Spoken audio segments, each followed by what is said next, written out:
So you've been thinking about buying a house. If that describes you, but you're just not really sure where to start, this video is for you. Look, buying a home can be a daunting process, but it doesn't have to be, because if you go about it the right way, it really should be a smooth and easy transaction.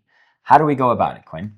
Well, step one would be selecting an agent. There's a number of ways how you can find a good buyer's agent at this point in time. You can go on Google, you can go on Yelp, you can ask around your friends and family for a recommendation. The bottom line is you have to at least interview, or you should at least interview 2 agents and then pick the one that you jive with the best. You want to look for a proven track record of representing buyers successfully, and possibly more importantly, you want to pick somebody that you actually like. So Quinn, let's say you've selected an agent and then you're going to meet for the first time. What do you guys talk about? Well, I think as a buyer, you should expect to sit down and have the agent get to know you, establish some sort of rapport, get to know what your expectations are so they know how to meet those expectations, get an idea for what sort of properties that you're looking for, and definitely talk about budget. Okay. And maybe I'd like to reiterate one point that we've made earlier. Use that first conversation with your buyer's agent to literally figure out if you like spending time with that person, because Definitely. you're going to be spending a lot of time with that buyer's agent. All right, so we've had the initial conversation with the agent and we've talked a little bit about budget, but as a consumer, what is the next step? I think it's important for us to establish the connection between our buyers and the lender for 2 reasons. First of all, we don't want to set inaccurate expectations as far as what our buyer can afford. And second of all, we want to work towards obtaining the pre-approval letter, as it will be absolutely necessary for us to submit that pre-approval letter with any offers that we write. Submitting an offer without a pre-approval letter is, you basically, yeah, you might as well not submit an offer. Yes. And any agent worth their salt will be able to refer you to a trustworthy lender. Let's say you found your buyer's agent, and let's say you've also spoken to their preferred lender and you've come away with a pre-approval letter. What is next, Quinn?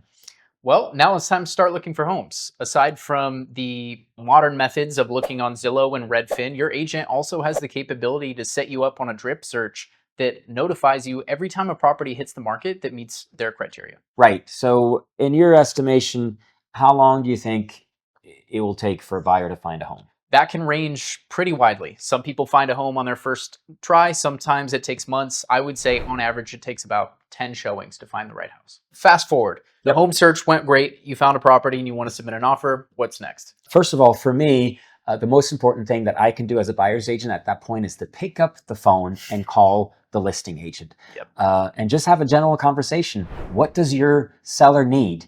And then report all this information back to our clients, the buyer, and determine what is the best offer that we should put forward based on the information that I've learned from the listing agent. And then obviously help put that paperwork together, include the proof of funds, include the pre-approval letter, and then submit that entire package to the listing agent as a complete set.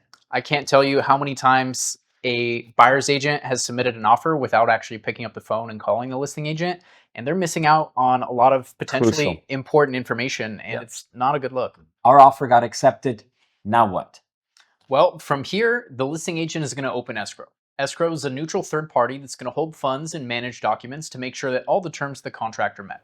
Okay, the next step is for a good agent, they will put together a timeline of all the important events, such as when is your deposit due, when are the contingencies to be removed, and when is your exact closing date. That all has to be explained to a buyer. The next step would be for the buyer's agent to help coordinate inspections. This is important for a licensed inspector to come in and take a look at the property and look for any potential issues that'll pop up and cause problems later. At the end of the inspection period, the buyer has to make a decision. Do they still want the property?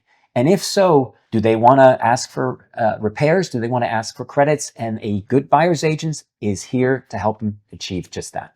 So once the buyer and seller agree on any repairs or credits that need to be negotiated, the contingencies are going to be removed, which means if you back out now, you risk forfeiting your deposit. And just a word of clarification, a contingency is simply a condition that has to be met in order for the contract to move forward. And last, but most excitedly, close of escrow. Once all documents are signed, we just wait for escrow to confirm that funds have been transferred, and we get the keys to our buyer. And that's a wrap. If you found this video helpful, like and subscribe for more useful content. And if you have more questions on the buying process, let us know in the comments. We'll be sure to get you answers. Thanks for watching.